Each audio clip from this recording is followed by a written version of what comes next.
A paz de Cristo, igreja. Louvado para sempre seja o nome do nosso Senhor e Salvador Jesus Cristo. Que bom estarmos na casa do Senhor para adorar e bendizer o seu santo nome. Eu quero agradecer meu pastor pela rica oportunidade de poder ministrar a sua palavra na nossa igreja. E eu me alegro. A igreja foi fundada 15 de novembro de 1996 e no dia 3 de abril de 1999, eu e minha digníssima esposa estávamos entrando nessa igreja para realizar o nosso casamento. Você pode dar um aplauso para Jesus, irmão?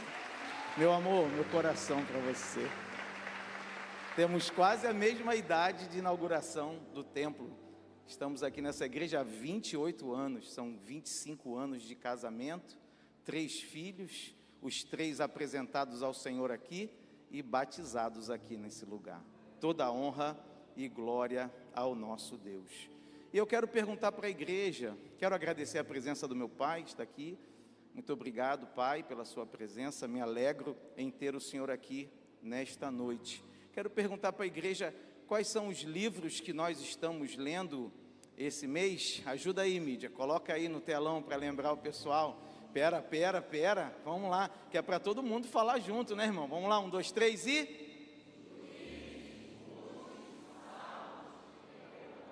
Ah, tá bom não, irmão, que isso, eu sei que tá friozinho, mas pode ser mais animado esse negócio, bem forte. Vamos lá, 1, 2, 3 e...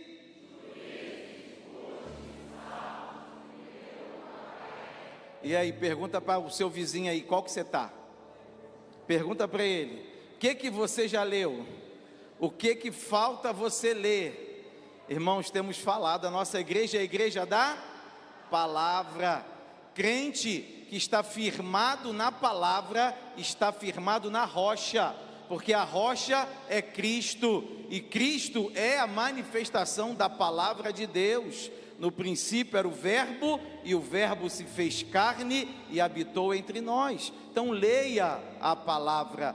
Cristão que lê a palavra é crente forte. Nada desestabiliza, nada tira ele da certeza da sua vitória, porque ele conhece a palavra do Senhor, e a palavra de Deus garante que nós já somos mais do que vencedores em Cristo Jesus. Quem recebe essa palavra, quem toma posse dela, quem vai ler essa palavra durante a semana, é isso aí, irmão.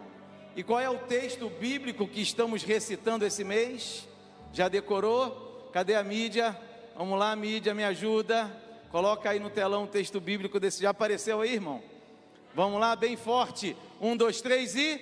Muitas são as aflições do justo, mas o Senhor o livra de todas. Salmo 34, 19. Você recebe essa palavra na sua vida também? Se manifesta, toma posse, diz amém. Diz: Senhor é a minha vitória, o Senhor é aquele que me concede livramento de todas as aflições, na autoridade do nome de Jesus. E eu não poderia perder a oportunidade de meditar nessa palavra. O Salmo de número 34, abra a sua Bíblia, acompanhe comigo. Nós lemos o versículo de número 19, e algumas perguntas são importantes para nós. Quem escreveu esse versículo? O que esse versículo significa no seu contexto original? O que aprendemos com esse versículo e com o salmo do qual ele faz parte para as nossas vidas, para o nosso dia a dia? Esse versículo que nós acabamos de declamar, ele expressa os sentimentos de Davi numa situação muito difícil e complicada. Davi compôs o Salmo de número 34, é um salmo de Davi, num momento de grande dificuldade, quando ele estava fugindo dos seus inimigos, e a situação estava tão tensa e tão difícil, que Davi precisou se fingir de louco para não ser morto. Dá uma olhada na sua Bíblia, talvez haja um título na minha Bíblia diz Salmo de Davi, quando se fingiu de louco na presença de Abimeleque, e por este expulso ele se foi. Davi estava numa situação tão complicada, que para conseguir escapar com vida, ele precisou se fingir de louco. Ele precisou fazer loucuras, maluquices, para que todos aqueles que estavam ali na corte do rei viessem a crer que ele não estava no seu juízo. O texto se encontra em 1 Samuel, capítulo 21, do versículo 10 ao 15, e diz: então Davi saiu, fugindo de Saul, e foi procurar Aquis, o governador da cidade de Gate. As autoridades da cidade disseram a Aquis: não há dúvida de que este é Davi, o rei da terra de Israel. A respeito dele, as mulheres cantavam enquanto dançavam: Saul matou 1000, mas Davi matou 10.000. Davi se assustou com as palavras deles e ficou com muito medo de Aquis. Então, na frente de todos eles, fez de conta que estava louco. Quando tentaram segurá-lo, ele começou a agir como um doido, rabiscava os portões da cidade e deixava escorrer saliva pela barba. Então Aquis disse aos seus oficiais: este homem está louco, por que o trouxeram para cá? Será que já não tenho bastantes loucos em volta de mim? Por que trazem outro doido para minha própria casa, a fim de me aborrecer com as suas loucuras? Sabe o que eu aprendo aqui, irmão? Eu aprendo que Deus muitas vezes nos dá estratégias que parecem loucas para nos livrar das armadilhas e dos laços dos nossos inimigos. Depois dessa experiência, Davi firmou-se na sua confiança, na confiança que ele tinha em Deus, na proteção e na providência divina. Assim como Davi enfrentou situações difíceis e encontrou refúgio em Deus, nós também somos chamados a buscar o Senhor em meio às adversidades. Todos nós enfrentamos lutas, todos nós passamos por problemas, todos nós temos desafios todos os dias da nossa vida.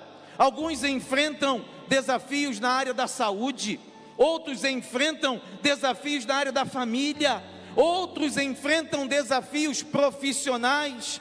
Jesus não nos enganou, Ele deixou bem claro para nós: no mundo tereis aflições, mas tende bom ânimo, porque eu venci o mundo. E a nossa fé não está firmada em nós, a nossa fé está firmada nele, e se ele venceu o mundo, nós também vencemos, porque ele é quem é a nossa vitória. Oh, aleluia! A primeira coisa, a primeira lição que eu aprendo, que quando enfrentamos desafios que parecem impossíveis de superar, Deus nos dá estratégias. Deus é o nosso refúgio, a nossa fortaleza, socorro bem presente na hora da angústia, pelo que não temeremos, ainda que a terra se mude, ainda que os montes se transportem para o meio dos mares, ainda que as águas rujam e se perturbem, ainda que os montes se abalem pela sua braveza, há um rio cujas correntes alegram a cidade de Deus, o santuário das moradas do Altíssimo. Deus está no meio dela, não será abalada, Deus a ajudará no romper da manhã. Toma posse dessa palavra, igreja.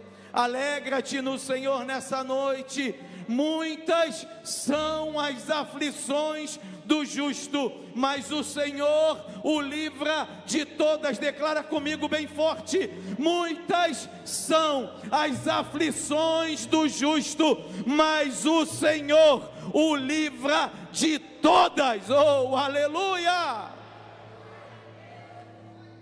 Que essa palavra possa estar no seu coração, que você esteja firmado nessa palavra, que diante das aflições você possa confiar em Deus e ter a certeza de que Ele nunca nos desampara. Ele é a certeza da nossa vitória. E quando eu olho para o Salmo 34, eu aprendo diversas coisas. A primeira, eu separei o Salmo em algumas partes para que pudéssemos estudá-lo e aprender os seus princípios. Olhe para a sua Bíblia, Salmo 34, do versículo 1 até o versículo 3. Bendirei ao Senhor em todo o tempo, o seu louvor estará sempre nos meus lábios. A minha alma se gloriará no Senhor. Ouçam os humildes e se alegrem, engrandeçam ao Senhor comigo, juntos exaltaremos o seu nome. Irmãos, tudo começa na adoração. Tudo começa na adoração. A adoração nos aproxima de Deus.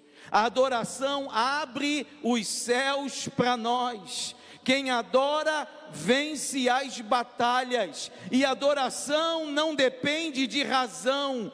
Tanto nos dias bons quanto nos dias maus, devemos adorar ao Senhor. Se Deus fizer, Ele é Deus. Se não fizer, Ele continua sendo Deus. Adoração é estilo de vida, porque fomos criados para o louvor da sua gloriosa graça. E aí eu pergunto: quem veio nessa noite para adorar ao Senhor? Diga glória a Deus, diga: Senhor, Tu és tremendo. O Senhor é o Deus de toda a terra, o Senhor é o Deus dos céus, o Senhor é o Criador do universo. Não há outro Deus, só o Senhor é Deus. Adore ao Senhor por aquilo que Ele é. A palavra nos ensina ao Rei dos séculos, imortal, invisível, mas real, ao único Deus, seja honra e glória para todo sempre. Quem pode dar um aplauso ao Senhor? Quem pode dizer glória a Ti, Senhor, para sempre? Seja adorado, Senhor, Tu és o nosso Deus. Nunca se esqueça, tudo começa com adoração. Inicie o seu dia adorando. Quando você estiver enfermo, adore. Quando você passar por uma prova, quando estiver em dificuldades, adore. Deus recebe a nossa adoração e responde com livramento sobre a nossa vida. Versículos 4 a 7, Davi continua nos ensinando. Não se esqueça do contexto do Salmo. É muito importante que o tempo inteiro nós estejamos refletindo acerca daquilo que o salmista Davi escreveu, a partir daquilo que ele viveu. Quando ele diz, no versículo 4, busquei ao Senhor, e Ele me respondeu, livrou-me de todos os meus temores. Os que olham para Ele estão radiantes de alegria, o rosto deles jamais mostrará decepção. Este pobre homem clamou, e o Senhor o ouviu. Ele o libertou de todas as suas tribulações.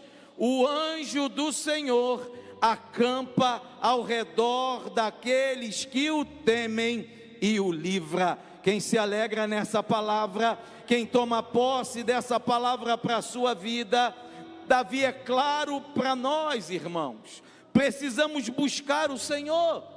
Buscai ao Senhor enquanto se pode achar. Davi estava em meio a uma luta na qual ele não via saída nem solução, mas ele declara que buscou ao Senhor, e o Senhor respondeu: clama a mim e responder-te-ei, e anunciar-te-ei coisas grandes e firmes que não sabes. Quem veio clamar ao Senhor, quem veio buscar a sua presença, é o Senhor que tem resposta para nós. Às vezes, irmãos, diante das aflições, buscamos soluções em tantas coisas, em tantas pessoas, que não podem resolver o nosso problema. Diante das situações complicadas, difíceis, às vezes ficamos temerosos, e Davi nos ensina claramente: ele me livrou de todos os meus temores. Se alguém entrou aqui com algum temor, algum medo no coração, com alguma ansiedade, alguma preocupação, a resposta para você é: clame ao Senhor, porque Ele te dá paz, Ele te dá tranquilidade, Ele te dá convicção da sua vitória, e você pode deitar e dormir, porque o Senhor te faz descansar em segurança. Davi declara para nós também: este pobre homem clamou, e o Senhor o ouviu, e Ele o libertou das suas tribulações. É Deus quem nos livra das situações complicadas, é Deus quem nos dá estratégias para vencer o maligno, é Deus que nos dá o escape na hora em que estamos cercados. Clame ao Senhor, Ele te ouvirá, e Ele vai te libertar de todas as suas tribulações. E quando chega no versículo 7, eu fico maravilhado, porque o versículo 7 fala do anjo do Senhor. E o anjo do Senhor, irmão, é a manifestação do nosso Cristo no Antigo Testamento.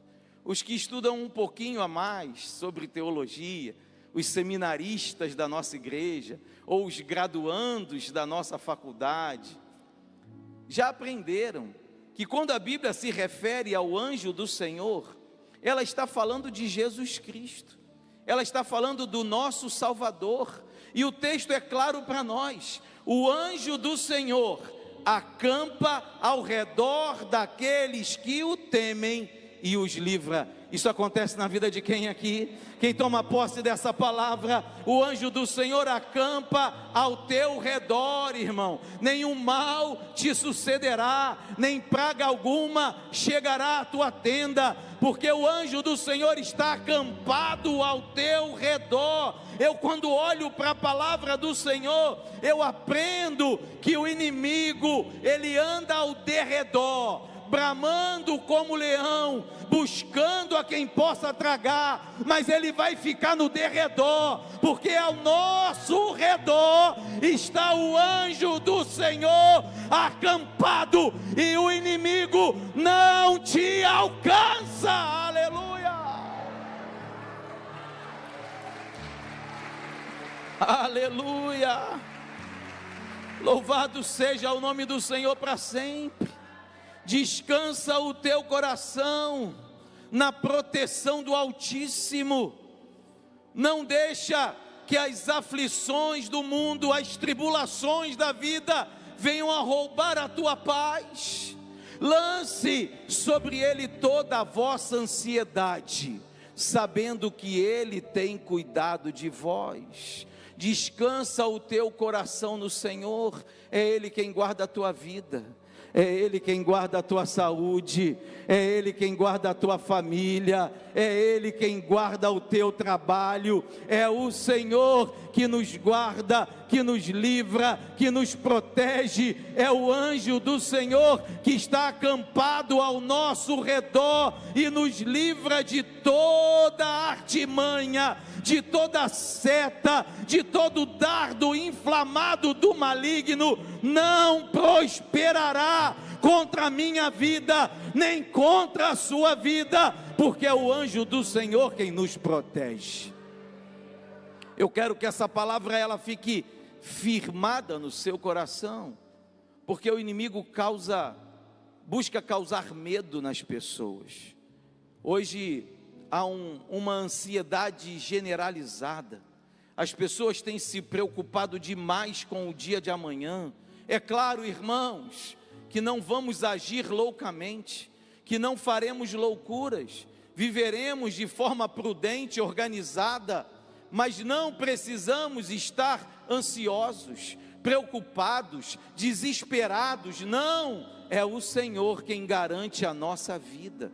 Eu quero que você saia daqui com seu coração alicerçado na palavra, porque não sou eu que declaro isso, é a palavra de Deus. Olhe para a sua Bíblia, versículo 8 a 10. Provem e vejam como o Senhor é bom. Bem-aventurado o homem que nele se refugia. Temam ao Senhor, vocês que são os seus santos, pois nada falta aos que o temem.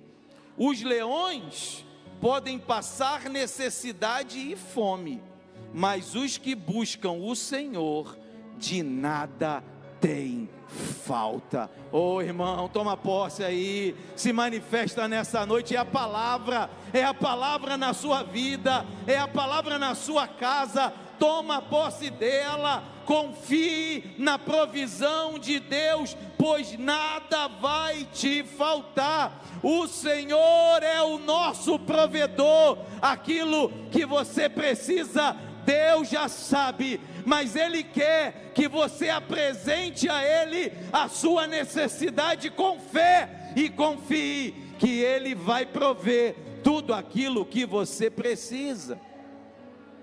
A nossa vida está nas mãos do Senhor. Temos um pastor que cuida de nós. E eu quero declarar com você o Salmo 23. Um salmo muito conhecido, que fala da provisão de Deus, que fala do cuidado do Senhor. Vamos juntos? Provavelmente você já sabe esse salmo de cor. Eu vou ler na versão mais tradicional de todas, que é a Revista e Corrigida, para que você possa declarar junto comigo. 1, 2, 3 e... O Senhor é o meu pastor, nada me faltará. Deitar-me faz em verdes pastos, guia-me mansamente a águas tranquilas, refrigera minha alma, guia-me pelas veredas da justiça, por amor do seu nome. Ainda que eu andasse pelo vale da sombra da morte, não temeria mal algum, porque tu estás comigo, a tua vara e o teu cajado me consolam. Preparas uma mesa perante mim, na presença dos meus inimigos, unges a minha cabeça com óleo, o meu cálice transborda. Certamente que a bondade e a misericórdia me seguirão todos os dias da minha vida, e habitarei na casa do Senhor por longos dias. Oh, aleluia, igreja. Toma posse desse salmo, toma, declare ele na sua vida. O Senhor é o teu pastor, nada te faltará. Ele é a provisão da sua casa. Provem e vejam como o Senhor é bom, nada falta aos que o temem. Os leões podem passar necessidade, mas os que buscam ao Senhor, de nada tem falta. Confia na provisão de Deus, irmão. Confia na provisão de Deus. Não sou eu que declaro, é a palavra, é o Senhor. Ele vela por cumprir a sua palavra. Aquilo que você precisa, Deus vai te responder. Apresenta a Ele aí a tua necessidade, aquilo que você está precisando do socorro de Deus, quanto à sua provisão, e descanse o seu coração na provisão do Senhor. O salmo continua, versículos de número 11 a 18, e essa parte, ela é muito instrutiva, essa parte, porque o que nós lemos até agora edifica a nossa fé. O que lemos até agora fortalece o nosso ânimo, diante das lutas, das adversidades, somos fortalecidos pelo Senhor, por meio da sua palavra, mas é necessário que também venhamos a observar as instruções que Deus nos dá. Olhe com atenção, versículo 11: venham, meus filhos, ouçam-me, eu ensinarei a vocês o temor do Senhor. Quem de vocês ama a vida e deseja uma vida longa para ver o bem? Deixa eu perguntar, quem de vocês ama a vida e deseja uma vida longa para ver o bem? Tem alguém aqui que quer uma vida abençoada, quer uma vida próspera, quer uma vida feliz? Quem aqui quer uma vida cheia da presença do Senhor? A outra versão diz, quer longevidade para ver o bem. Quem quer uma vida assim? Todos nós queremos, mas como alcançar? Davi nos ensina: guarde a sua língua do mal e os seus lábios de proferir mentiras. Afaste-se do mal e faça o bem. Busque a paz com perseverança. Os olhos do Senhor estão sobre os justos e os seus ouvidos estão atentos ao seu grito de socorro. O rosto do Senhor volta-se contra os que praticam o mal, para apagar da terra a memória deles. Os justos clamam e o Senhor os ouve, Ele os livra de todas as suas tribulações.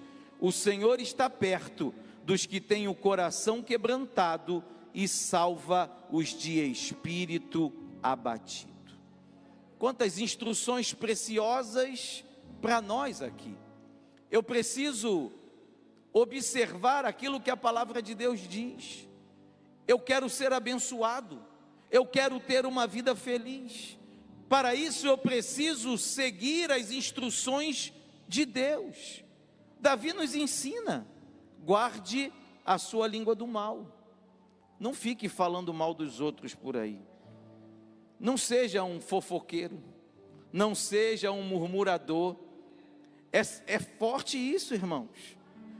Tiago chega a dizer que aquele que consegue refrear a sua língua alcança a perfeição. Tiago ensina que a língua é um órgão tão inflamado do nosso corpo que ele consegue incendiar todas as coisas ao nosso redor. Tiago também diz que a língua é como o leme de um navio e conduz o navio na direção que se deseja ir, ou seja, as suas palavras têm autoridade sobre a sua vida. Cuidado com o que você fala, pense antes de falar. Se não for edificar, feche, guarde, que as suas palavras, elas sejam edificadoras, que tudo que você disser seja para o louvor, para a honra e para a glória de Deus e para a edificação dos seus irmãos. Afaste-se do mal, faça o bem. Quantas oportunidades de praticar aquilo que é errado, quantas armadilhas Satanás arma para que nós venhamos a fazer aquilo que entristece o Espírito Santo. Quantas situações ele cria para que nós venhamos a praticar aquilo que Deus desaprova. Mas eu e você nessa noite estamos sendo instruídos pela palavra a não praticar o mal, a nos afastarmos daquilo que Deus não se agrada, a viver conforme a sua palavra, porque assim teremos uma vida abençoada, próspera, feliz e cheia da presença do Espírito Santo. E essa parte do texto, o último versículo também me impacta demais. O último versículo diz: perto está o Senhor dos que têm o coração quebrantado. O Senhor está perto dos que têm o coração quebrantado e salva os de espírito abatido. Na NAA diz os de espírito oprimido. Jesus ensinou nas bem-aventuranças: bem-aventurados os pobres de espírito. Sabe o que significa ser pobre de espírito? Sabe o que é ter o espírito abatido ou oprimido, como essa versão diz? Significa que nós não somos prepotentes. Significa que nós temos a consciência daquilo que nós somos diante de Deus. Significa que nós somos humildes para ouvir aquilo que Deus está falando conosco, e que o nosso coração não é um coração de pedra, mas é um coração quebrantado na presença do Senhor. A palavra é clara: a um coração quebrantado e contrito não desprezará o Senhor. Eu quero profetizar isso nessa noite, que o seu coração não seja um coração de pedra, mas que seja um coração quebrantado, contrito, que a palavra de Deus encontre lugar no seu coração, na sua mente, que ela te transforme, que ela gere algo novo, e que você aceite aquilo que Deus está falando contigo nesta noite, no nome de Jesus. E para encerrar a última parte do Salmo, versículos 19 a 22, começa com o texto que nós analisamos no início, que é o nosso texto base. Muitas são as aflições do justo, mas o Senhor o livra de todas. E o texto continua: preserva-lhe todos os ossos, nenhum deles sequer será quebrado. A desgraça matará o ímpio, e os que odeiam o justo serão condenados. O Senhor resgata a alma dos seus servos, e dos que nele confiam, nenhum será condenado. Quando eu olho para essa parte aqui, irmão, eu me deparo com algo muito especial. Davi, além de rei, além de salmista, e além de um guerreiro e tantos outros atributos, Davi também recebeu profecias da parte do Senhor. Davi também era um profeta. Essa passagem, esses últimos versículos, que contém o versículo que nós declaramos acerca da nossa vida, e não há erro nisso, porque as promessas de Cristo estão sobre nós. Mas o contexto desse texto é profético. Esta é uma profecia messiânica, e esta profecia de Davi já se cumpriu, porque quando ele diz: muitas são as aflições do justo, mas o Senhor o livra de todas, preserva-lhe todos os seus ossos, e nenhum deles será quebrado. De quem Davi está falando? Você já sabe. Davi está falando do nosso Salvador. Davi está falando de Jesus Cristo. Muitos séculos antes de Jesus vir, Davi estava declarando aquilo que aconteceria. João capítulo 19 narra a crucificação de Jesus. E no final do texto ele diz: os judeus, para que no sábado não ficassem os corpos na cruz, visto como era a preparação, pois era grande o dia de sábado, rogaram a Pilatos que se lhes quebrassem as pernas e fossem tirados. Isso era algo muito comum no Império Romano, quando das crucificações, para que aqueles que houvessem sido crucificados morressem logo, quebravam-lhe-se as pernas. Foram, porém, os soldados, e na verdade quebraram as pernas ao primeiro e ao outro que com ele fora crucificado. Mas vindo a Jesus e vendo-o já morto, não lhe quebraram as pernas. Contudo, um dos soldados lhe furou o lado com uma lança, e logo saiu sangue e água. E aquele que o viu testificou, e o seu testemunho é verdadeiro, e sabe que é verdade o que diz, para que também vós o creais, porque isso aconteceu para que se cumprisse a escritura que diz: nenhum dos seus ossos será quebrado. Se eu fosse você, eu dava glória a Deus. Se eu fosse você, eu aplaudia o nome do Senhor. Se eu fosse você, eu me alegrava na presença do Senhor. A palavra de Deus é a verdade absoluta, e tudo aquilo que Deus fala se cumpre. Promessas e profecias já foram cumpridas, e ainda há muitas promessas e profecias que hão de se cumprir na minha, na sua vida, na igreja de Cristo. Depois de entender que esse texto fala do Senhor Jesus, eu chego no versículo mais precioso do Salmo. O versículo mais importante, na minha visão, na minha perspectiva, não é o 19. O versículo mais importante para nós é o versículo 22. Olha na sua Bíblia, por favor. Presta atenção nele. Marca esse versículo. Não perca esse versículo de vista. Você já entendeu que o versículo 19, o versículo 20, o versículo 21 falam do nosso Senhor.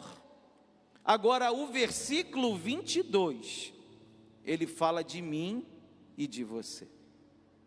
O Senhor resgata a alma dos seus servos, e dos que nele confiam, nenhum será condenado. Oh, irmão, diz glória a Deus aí, se alegra na presença do Senhor. Nenhum será condenado. O Senhor resgata a alma dos seus servos. O Senhor redime a vida dos seus servos. Ninguém que nele se refugia será condenado. Esse versículo fala de resgate, fala de redenção, fala de salvação, fala de livramento da condenação, porque o Senhor nosso Deus, Ele é o nosso Salvador. Quem já foi salvo por Jesus, quem já entregou a sua vida a Cristo, quem já faz parte do povo que vai morar no céu, oh, aleluia! Esse versículo, irmãos, destaca para nós a grande obra que Jesus veio realizar no mundo. A obra mais importante de todas as eras e gerações. A obra que marca a divisão do tempo.